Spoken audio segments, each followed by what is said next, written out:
oh, here's the good part, update on the new voting system.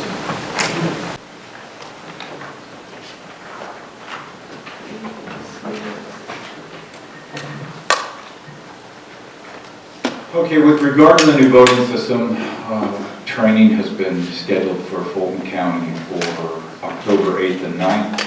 And we have 5, they wanted 2 to 4 people from each county can attend training. We asked them we're going to have 5 people attend training. We are going to have Blake, Johnny, Sharon, Derek, and a gentleman from the voter education team go. I'm unable to go because I have the budget hearing on October 8th and it's a 2-day training. So I have to go over to the budget hearing for all day October 8th. But we are going to receive 3,058 ballot marking devices, 3,058 printers. We are allotted 287 paper precinct scanners, 1 central scanning device. We have been allotted 663 poll books. I alerted the state to the fact that Cobb County was allocated more poll books than we were, and so Chris Harvey was going to look into why Cobb was allocated more than Fulton. We are going to request another 119 paper precinct scanners based on what we feel is going to be our needs for early voting, as well as having more than, we're looking at how many we would need for the presidential election, and I feel like we need 406. We're 406 what? Paper precinct scanners instead of 287. Okay. We also we're going to request that the county purchase another high-speed central scanner so that we have 2. So that on election night we aren't, if one fails, we have another one there as a backup, but we'll be able to use 2. And those paper precinct scanners, the model that I'm told that we're getting can count. Now, this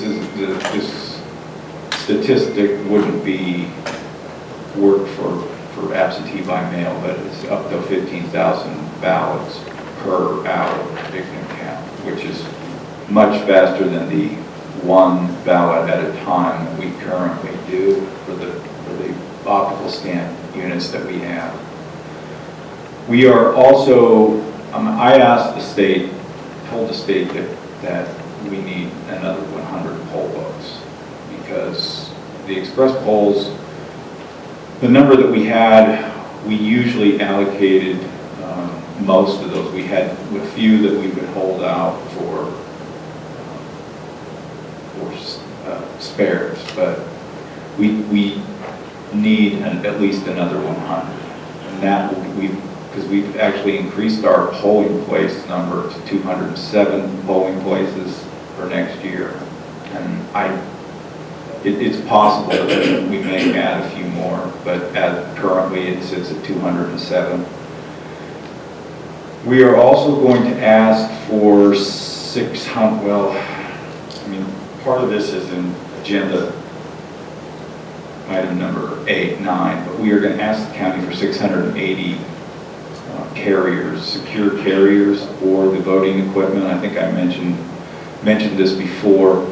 What they will do is we'll be able to put 4 BMDs, the printers, and the uninterruptible power supplies, the batteries, into those units.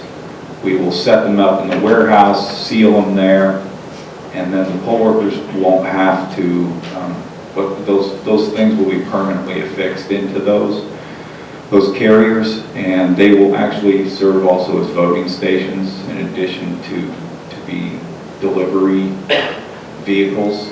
They have wheels on them. We're looking at a couple different models. One of them is steel, and the steel ones are cheaper. They cost about $3,400 a piece. The aluminum ones are $4,100. The aluminum ones weigh 150 pounds, and the steel ones weigh 450 pounds.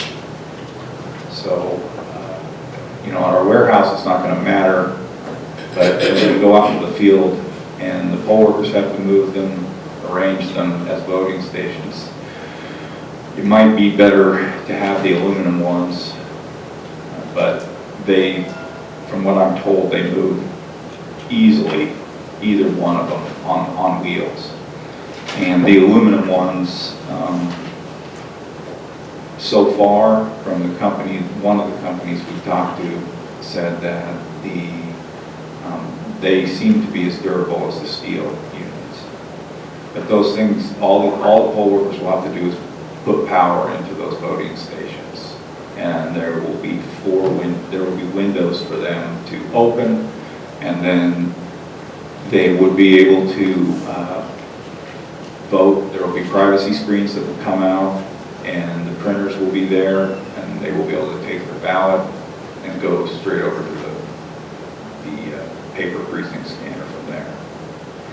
We also need to get, well, that's for agenda item 9. But that's what we know about the voting system so far. Since we are a county that has elections through December, the state will pick up all of our DREs, or the ones that aren't on a litigation hold, sometime in December. Or actually they would have to do it in January for some of them. Whereas, and I think the new equipment is scheduled to arrive sometime towards the end of November. Now, we still don't have the unit that we were supposed to have to play with. So we're waiting on that. And I'm not sure if we're getting that now after the training on October 8th and 9th, because originally it was scheduled to arrive sometime around the end of August. So we're still awaiting that. And that's in addition to what I said last month. The other thing, the paper ballot that is printed, from what I understand, I think last month I was under the impression that it's printing out a full-face ballot, but that's in another iteration of this voting system. So currently it's going to print out what would be a summary, and I guess it will have either a barcode or a QR code for now. And by summary, you mean Your choices. Yeah. Only the candidates for whom you voted, and not the choices with one of them marked. Correct. Does that conclude Yes. your report? All right. So you're getting a lot of stuff. Do you know what the price tag's going to be? Not for our county. Huh. The state, I mean, I guess somebody could go in and divide it. So it's just the whole, well, because it's going to be statewide, so they just know the big number. Do you know what the total number's coming in at right now? That's, somewhere between 107 and 109 million, I think. Huh. Okay. At least 40 something to play with. What's that? At least 40 something to play with. Yeah, I don't know that they're going to do anything with that. Huh.